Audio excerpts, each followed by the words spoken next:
பாரிஜாதாய ஸ்தோத்ரவேத்ரைகபாணஜே ஞானமுத்ராய கிருஷ்ணாய கீதாமிருததுஹே நமः. ஓம். அசையாத உறுதியான பக்தி இறைவனிடத்துல எப்படி வரும்னு கேட்கிறா தராதேவி மகாவிஷ்ணு கிட்ட.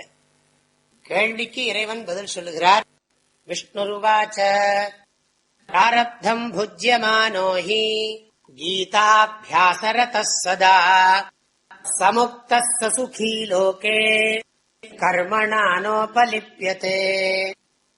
விஷ்ணுருவாச்ச, விஷ்ணு சொல்றார், பிராரப்தம் புஜ்யமானஹ புருஷः சதா கீதாபியாசரதோ பவது.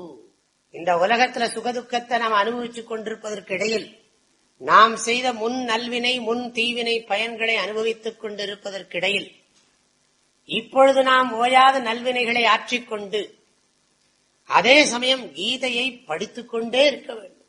கீதையை அபியாசம் பண்ண வேண்டும். எப்பவுமே கீதை நாக்குல இருக்கணும், மனசுல இருக்கணும். எப்பொழுதும் என்னையே எண்ணிக்கொண்டு என் பொருட்டே வாழ்க்கையை கொடுத்துக் கொண்டு ஒருவருக்கொருவர் இறைவனை பற்றியே பேசிக்கொண்டு மச்சித்தாக மத்கத பிராணாக போதயந்தः பரஸ்பரம் கதயந்தஷ்ட மாம் நித்யம் துஷ்யந்தி ச ரமந்தி ச. எல்லாம் கீதையில நிறைய இருக்கு, அதெல்லாம் படிக்கிற போது தெரியும் உங்களுக்கு. கீதா அபியாச ரதஹ, ரொம்ப அழகான வார்த்தை இது. சந்தோஷமா இருக்கு, கீதையை படிக்க படிக்க இன்பமா இருக்குங்க. ரதஹான்னு அர்த்தம், ரதஹான்னு சொன்னா சந்தோஷப்படுறவன், சந்தோஷப்படுத்துறவன், அதுக்கெல்லாம் அர்த்தம் பண்ணலாம். ரதஹான்னு சொன்னா மகிழ்ச்சி அடைபவன் அர்த்தம். காலம்பரை எழுந்தோம், கீதை படிச்சோம். சித்வானந்த சுவாமி காலம்பரை தியானத்துக்கு போயிட்டு வந்த உடனே கீதையை சத்தம் போட்டு பாராயணம் பண்ணுவாராம். எதுக்கு சொல்றேன், அது இப்படி அபியாச ரதஹா. கீதைய படிச்சுட்டே இருக்கிறதுல ஒரே ஆனந்தம். சதா எப்பொழுதும் கீதைய உங்க வாழ்க்கையினுடைய அனைத்து அனுபவங்கள்லையும் இது நன்றாக உரசி பார்க்கப்பட வேண்டும். கற்பவை கற்கிறோம், அதையும் கசடர கற்கிறோம், அதற்குத்தக நிற்பதற்காக கற்கிறோம். அதற்குத்தக நிற்கும் போதுதான் அது பட்டறிவு, இல்லைன்னா படாத நூலறிவு. பட்டு வர்ற அறிவுக்கு பேர் பட்டறிவு. வாழ்க்கையில் அனுபவப்படணும், அதுக்கு பேரு பட்டறிவு. ஏன்னா எவ்வளவு படிச்சாலும் அது ஒண்ணும் திகட்டாது.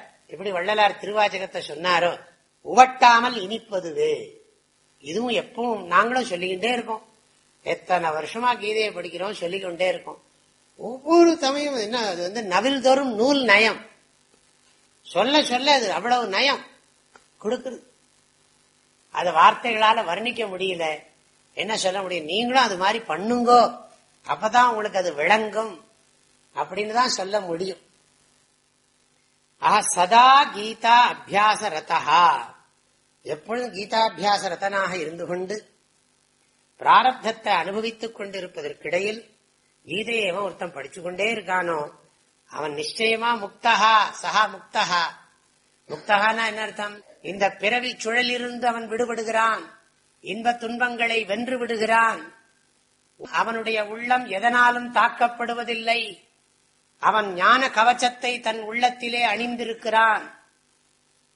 ஆகவே அவனை எதுவும் ஒன்றும் அசைக்க முடியாது.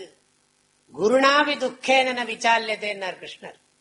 எப்பேற்பட்ட துக்கம் வந்தாலும், வள்ளுவர் சொன்னார் இல்லையா, வெள்ளத்தனைய இடும்பை அறிவுடையான் உள்ளத்தின் உள்ள கெடும். அப்படி எப்பேற்பட்ட துன்பத்தையும் ஒண்ணுமில்லாம பண்ணக்கூடிய சக்தி இருக்கு. அல்ல சுகி திளைத்திருக்கிறான். சுகமாத்தியந்திகம் எத்தது புத்தி கிராஹ்யம் இந்திரியம், இதெல்லாம் கீதையில இருக்கிற வார்த்தை தான். சுகி லோகே, இந்த உலகத்துல கர்மணா ந உபலிப்யதே, அவன் எந்த கர்மம் பண்ணினாலும் அந்த கர்மத்தால் அணு அளவும் இம்மி அளவும் அவன் பாதிக்கப்படுவதில்லை. கர்மணா ந உபலிப்யதே, ஒன்னு அட்டாக் பண்ண முடியாது. ஏன்னா என்ன, மகா ஷாக் அப்சார்பர் வச்சிருக்கான். ஆக சுகி சமுக்தா லோகே, இந்த உலகத்தில் அவன் இன்பமாக வாழ்கிறான். துன்பங்களிலிருந்து விடுபட்டு பேரின்பமாக அவன் வாழ்கிறான்.